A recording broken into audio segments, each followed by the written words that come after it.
हम महा महिमामय सर्व समर्थ श्री नाम को त्याग करके प्रपंच में अपना समय नष्ट क्यों कर रहे हैं? ये प्रश्न है। तो इस पद का संदर्भ यही है कि हमें भोग प्रिय है, संसार प्रिय है, संसार का व्यवहार प्रिय है, प्रपंच प्रिय है। यदि श्री राम जी और श्री जानकी जी अर्थात युगल सरकार, श्री सीताराम जी, श्री श्यामा श्याम जी, श्री लक्ष्मी नारायण जी, जो भी आपके इष्ट उपास्य स्वरूप हैं, वो स्वरूप यदि आपको प्रिय होते तो उनकी स्वाभाविक स्मृति आपको बनी रहती। प्रिय का स्मरण सहज होता है, उसमें प्रयास नहीं करना पड़ता। माँ का अपनी संतान से प्रेम होता है तो कभी देखा किसी मैया को माला लेकर बेटा बेटा बेटा बेटा जपती हो? नहीं जपती है।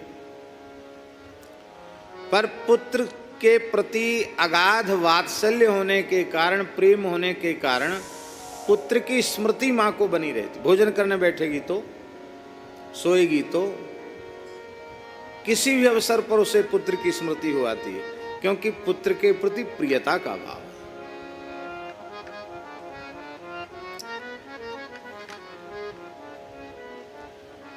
तो भगवान प्रिय क्यों नहीं हो रहे हैं? प्रश्न है। संसार क्यों प्रिय है? संसार के संबंध क्यों प्रिय हैं? लौकिक पारलौकिक भोग क्यों प्रिय हैं? भगवान प्रिय क्यों नहीं है? क्योंकि भगवान जिनके प्रिय नहीं हैं, उनसे हमने अपना संबंध जोड़ रखा है। उनसे जब तक संबंध विच्छेद नहीं होगा तब तक आपको भगवान प्रिय नहीं होंगे। इसलिए भगवान से जिनका नाता नहीं है, संबंध नहीं है, वो चाहे जितना प्रिय हो, परिजन हो, सुहृद बनता हो, बंधु बांधव हो, तजिए ताही कोट बेरी सब, करोड़ों शत्रुओं के समान उसका त्याग कर दो। यद्यपि वो परम स्नेहियों की कोटि में आता तो भी त्याग दो।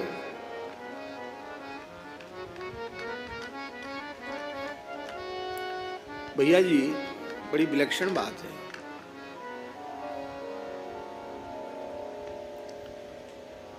एक तरफ से संबंध जब तक सर्वथा विच्छेद नहीं होगा तब तक दूसरी तरफ संबंध पूरी तरह से जुड़ेगा ही नहीं।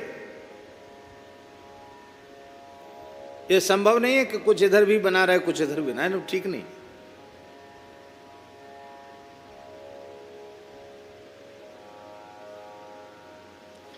इसीलिए गोस्वामी जी ने रामचरितमानस में कहा,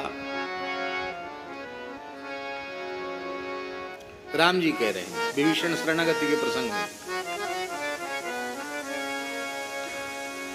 जननी जनक, ये परम स्नेहियों की कोटि में है सब। जननी जनक बंधु सुत दारा, तन धन भवन सुहृद परिवारा। कितने हो गए? 10। जननी जनक बंधु सुत दारा, तन धन भवन सुहृद परिवारा। 10 हो गए। क्या करें?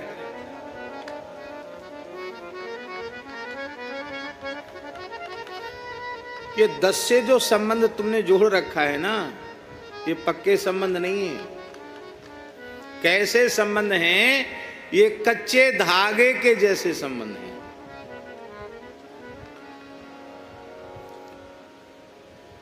एक हल्के से झटके में टूट जाने वाले संबंध हैं। टूटते हैं कि नहीं? देखें, संसार के अत्यंत से अत्यंत घनिष्ठ संबंध सामान्य सी घटना पर टूट जाते हैं।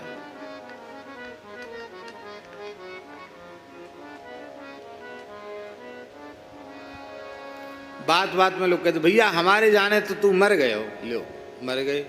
जिंदे आदमी से कह रहे हो हमारी जान तो तू मर गए हो।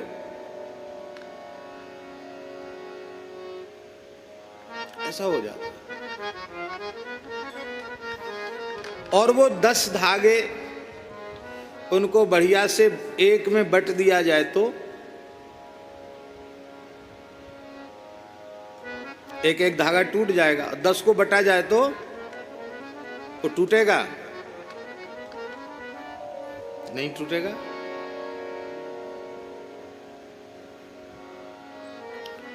रहीम जी महाराज तो इन संसार के धागों को बहुत संभाल कर रखने की बात बोलते हैं। वे कहते हैं रही मन धागा प्रेम का, मत तोरो चटकाए। क्यों? टूटे से फिर ना जुरे, जुरे गांठ पर जाए। गांठ तो पड़ी जाएगी, पर गांठ पड़ने के पहले ही उन 10 रस्सियों को एक में बट के मोटा रस्सा बना दिया जाए और श्री ठाकुर जी की चरण चौकी से बांध दिया जाए, तो महाराज वो चरण चौकी इतनी मजबूत है कि सारा ब्रह्मांड हिल जाए पर चौकी हिलने वाली नहीं है, और फिर तुम्हारा संबंध कभी टूटने वाला नहीं है। और इतने संबंधों को जब ठाकुर जी से जोड़ दोगे तो इतने संबंधों का तुम निर्वाह नहीं कर पाओगे 1000 जन्म लेकर भी, पर ठाकुर की कृपा से आपकी आंख मूंदी रहेगी और आपके सारे संबंधों का निर्वाह हो जाएगा। नरसिंह जी का कोई संबंध रुका? बोलो। बड़े से बड़ा चक्रवर्ती सम्राट ऐसा कर सकता जैसा नरसिंह जी ने किया? इस संबंध का निर्वाह किसने किया? इसलिए जननी जनक बंधु सुत दारा, तन धन भवन सुहृद परिवारा। सबके ममता ताग बटोरी, मम पद मन ही बांध बर डोरी। मम पद मन ही बांध बर डोरी। यही डोरी प्रेम डोरी बन जाएगी, और जब प्रेम डोरी बन जाएगी तो ठाकुर जी कहेंगे झीनी झीनी प्रेम की डोरी, मोह पे तोरी छोरी न जाए। झीनी झीनी, झीनी है, बहुत मोटी नहीं, लेकिन प्रेम की डोरी मोह पे तोरी छोरी न जाए। ना हम इसको तोड़ सकते और ना हम इसको छोड़ सकते।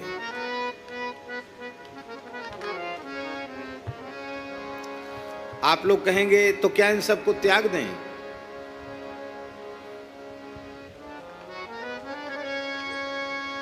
बहुत सूक्ष्म बात है। जननी के रूप में हमारा संबंध राम जी से है।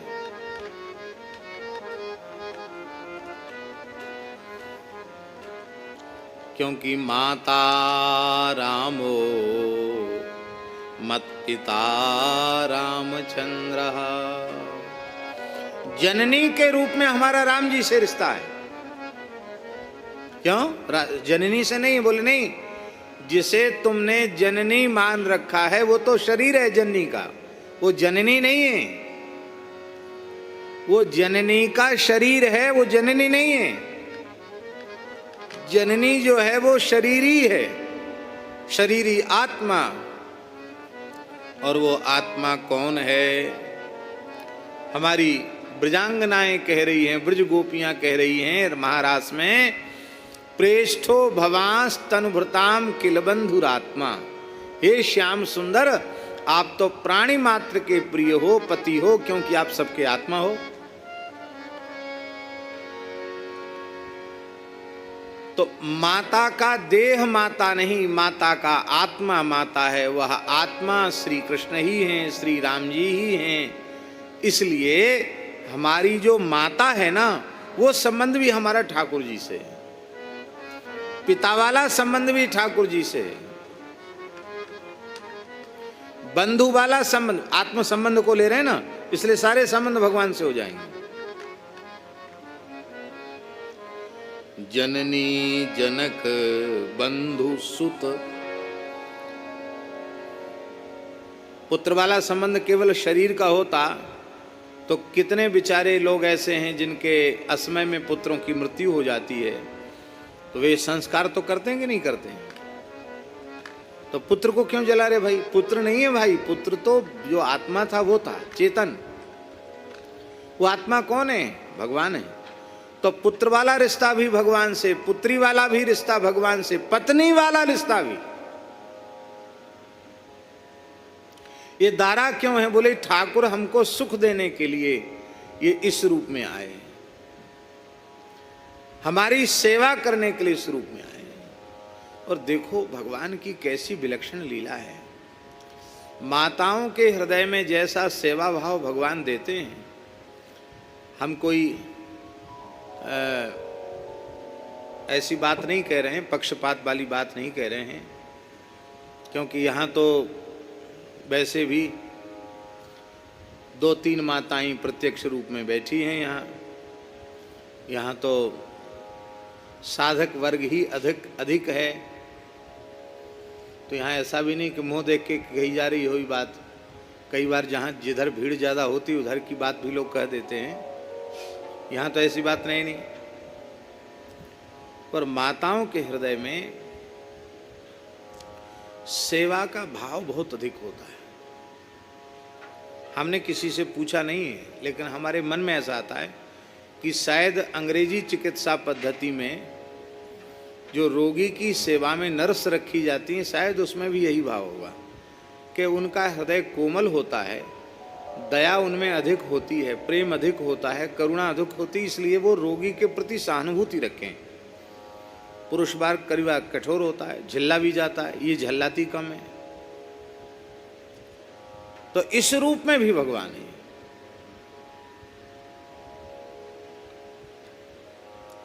अब तन धन भवन, ये 3 चीजें जड़ हैं।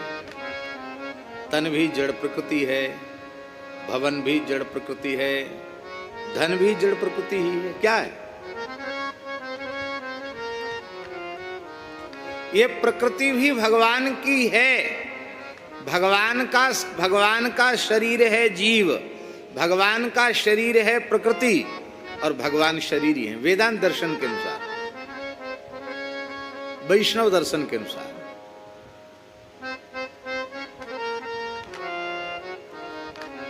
तो तन धन भवन किस लिए हैं? बोले ये भगवान के हैं, ये हमारे नहीं है। किसके हैं? ये भगवान का है, ये भगवान का है। और जो कुछ वस्तु सामग्री सब भगवान की है। किस लिए है? भगवान की है, भगवान की सेवा के लिए। किस लिए है? भगवान की सेवा के लिए है। तो इसका भी संबंध भगवान से जुड़ गया कि नहीं जुड़ गया? फिर जब भगवान कण कण में व्याप्त हैं, सर्वत्र हैं, तो क्या शरीर में नहीं है? अरे जीवित नहीं, मुर्दे से भगवान प्रकट हो गए। बेन मर गया था, ऋषियों ने हुंकार किया और उसके मृतदेह का मंत्रात्मक मंथन किया गया, तो भगवान का पृथु अवतार हो गया वहां से। मानो भगवान ने दिखाया कि चेतन में नहीं, अचेतन में भी मेरी सत्ता है।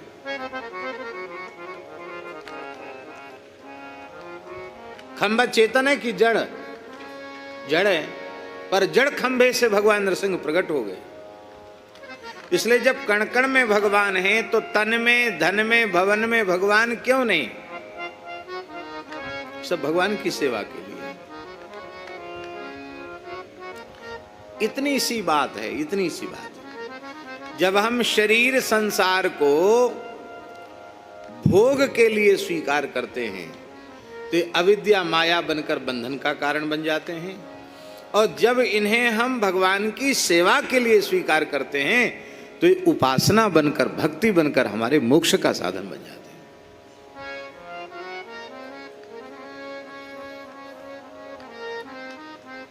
इसलिए श्री वल्लभाचार्य महाप्रभु जी ने अपने सिद्धांत में एक जगह लिखा है, कृष्णार्थम तत्प्रियुंजीतो कृष्णो नर्थस्य मोचकः।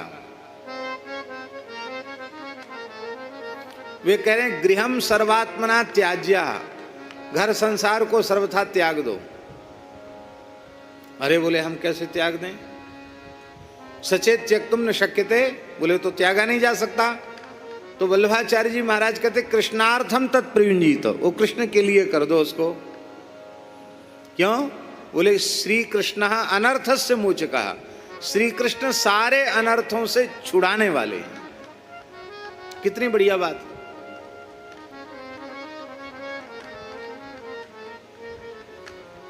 परिवार भी, तन धन भवन सुहृद परिवारा। तो मूल बात इतनी सी है कि भगवान जिन्हें प्रिय नहीं हैं और वे तुम्हारे प्रिय परिजन बनते हैं तो उनको लंबी डंडोत कर लो, भैया हमारी तुम्हारी राम राम है गई। यदि आप हमारे राम जी के नहीं तो हमारे किसी काम के नहीं, यदि मेरे राम के नहीं तो फिर मेरे किसी काम के नहीं। ऐसा जब तक नहीं करोगे तब तक बात नहीं बनने वाली। हमारे पूज्य गुरुदेव भक्तमाली जी महाराज कहते थे,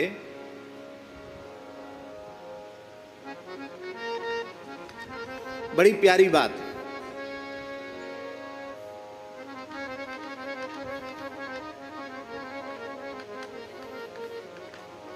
महाराज जी कहते थे, ये काशी के एक विद्वान थे, बहुत अच्छे विद्वान थे और एक प्रकार से ऋषि ही थे, ऐसा पवित्र जीवन था उनका। एक ही पुत्र था उनके।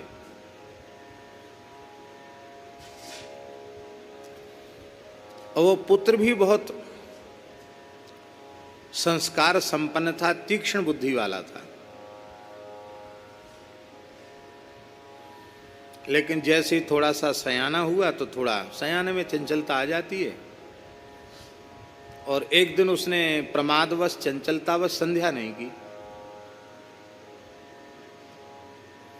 बेदराम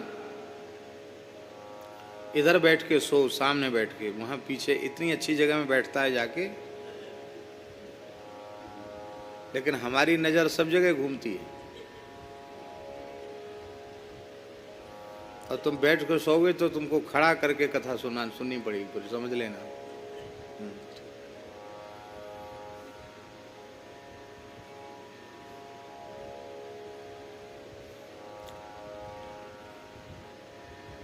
तो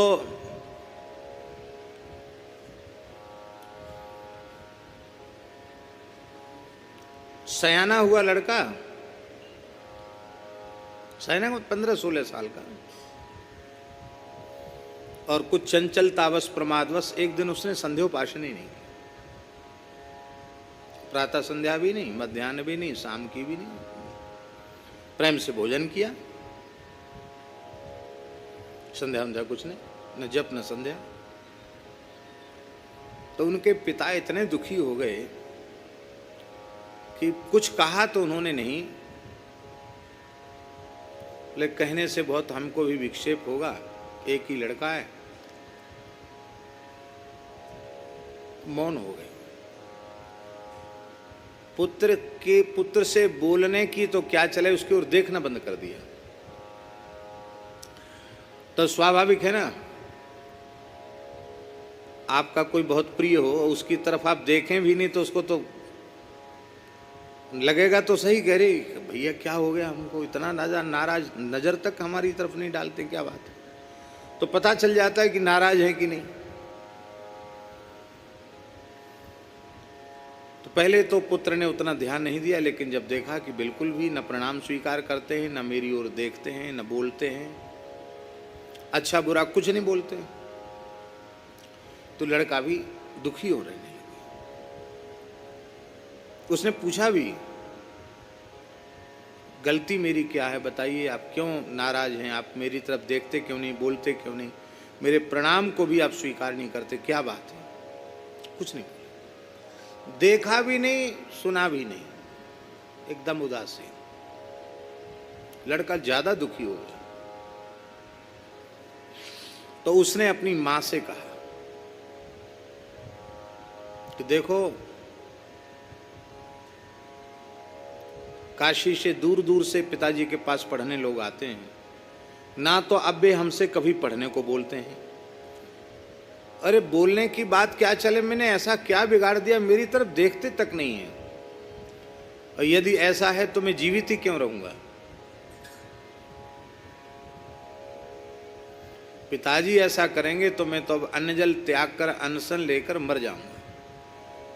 तो उस बच्चे ने भोजन पानी बंद कर दिया, नहीं खाया। मां के मनाने पर भी नहीं माना। 24 घंटे बिना अन्न जल के हो गया। तो माताओं को थोड़ा अधिकार होता है लड़ने झगड़ने का, प्रेम कलह करने का। तो 24 घंटे बाद मैया लड़ पड़ी पंडितानी। उसने कहा, पंडित जी महाराज क्या हो गया आपकी बुद्धि को, इतने बड़े विद्वान होकर क्या बुद्धि को हो गया आपकी? अरे 10-5 होते तो कोई बात नहीं, जैसो है अच्छो बुरो एक ही है। और लोग अपनी संतान से कितना प्रेम करते हैं। ये सुअर कुत्ते गधे घोड़े भी अपनी संतान से प्रेम करते हैं। आप शास्त्रों के प्रकांड पंडित होकर अपने एकमात्र पुत्र से इतना आप नाराज हो गए कि आप उसकी तरफ देखते नहीं, उसकी बात सुनते नहीं।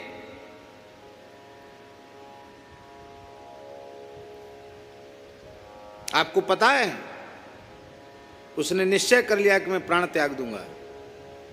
24 घंटा हो गया, पानी नहीं पिया उसने।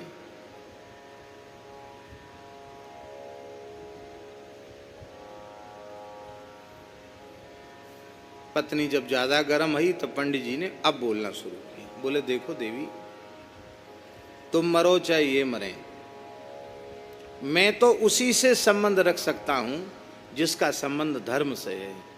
जिसका संबंध धर्म से नहीं, चाहे वह पत्नी हो या पुत्र हो, वह तो शत्रुवत त्याग के योग्य ही है। क्यों? क्योंकि धर्म विमुख पुत्र से संबंध रखने पर हमें नरक जाना पड़ेगा। तो धर्म विमुख अपने संबंधी से संबंध स्वीकार करने पर नरक जाना पड़ता है। इसलिए संतान के पुण्य पाप का प्रभाव होता है। उनके पुण्य से पितर स्वर्ग भी चले जाते हैं, उनके पाप से नरक भी चले जाते हैं। और हमारा संबंध नहीं होगा तो इसके किए हुए का इसी को भोगना पड़ेगा, हमको नहीं भोगना पड़ेगा। हम मुक्त हो जाएंगे पर हमें इसका किया नहीं भोगना पड़ेगा।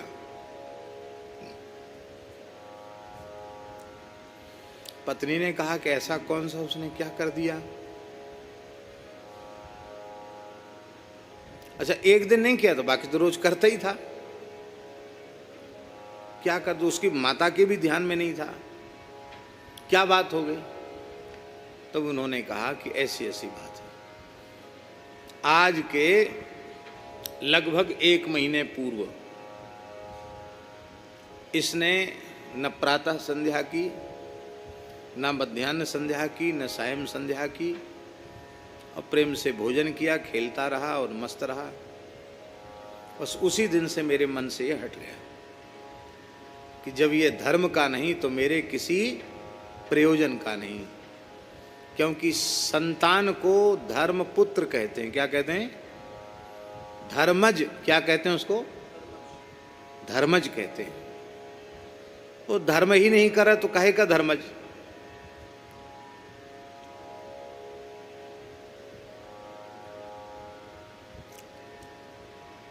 अब पुत्र की भी समझ में आया,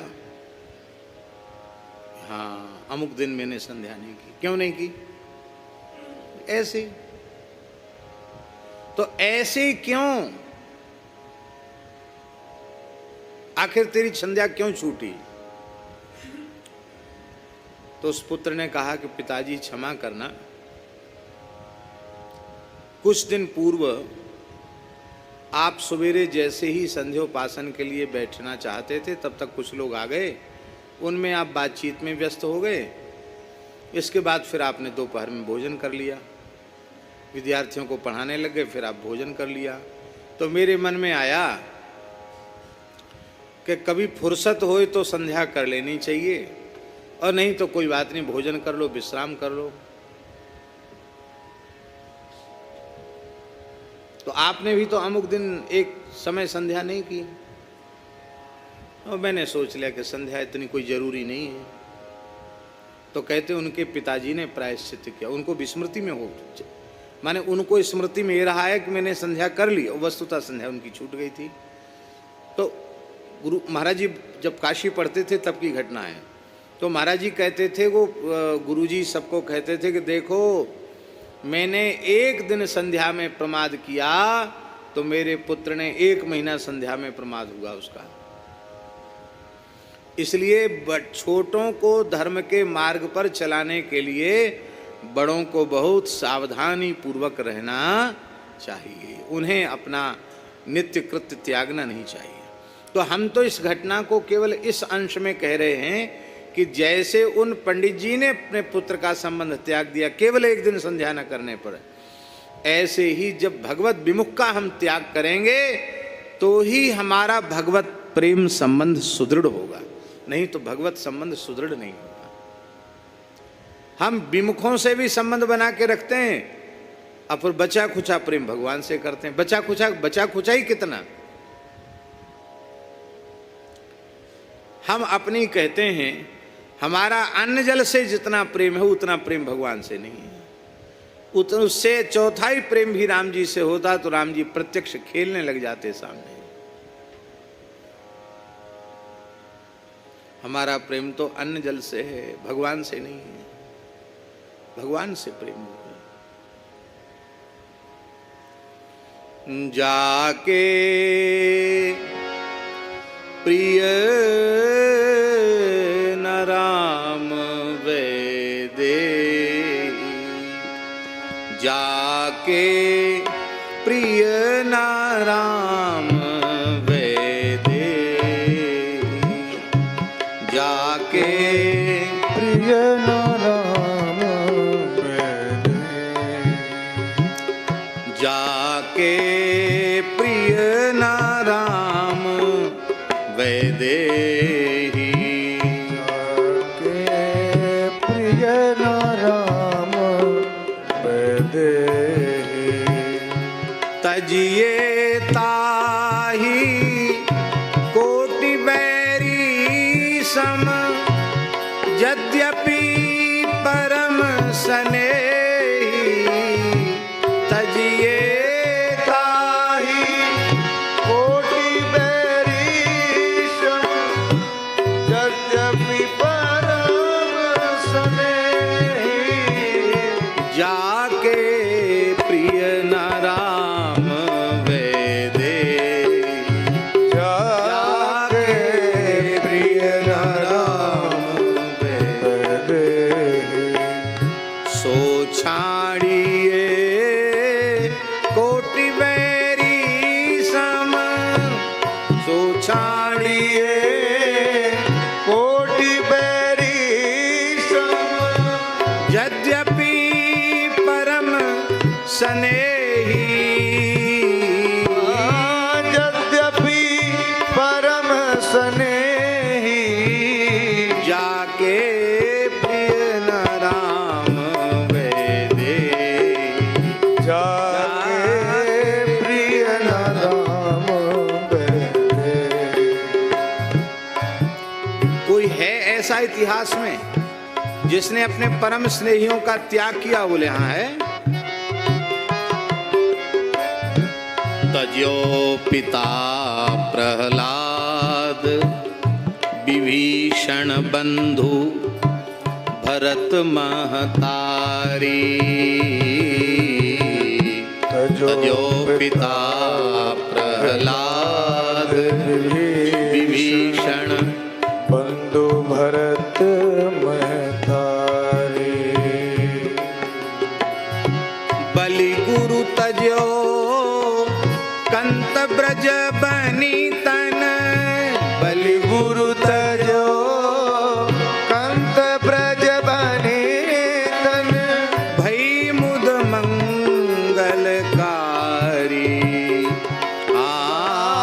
भय मुद मंगलकारी।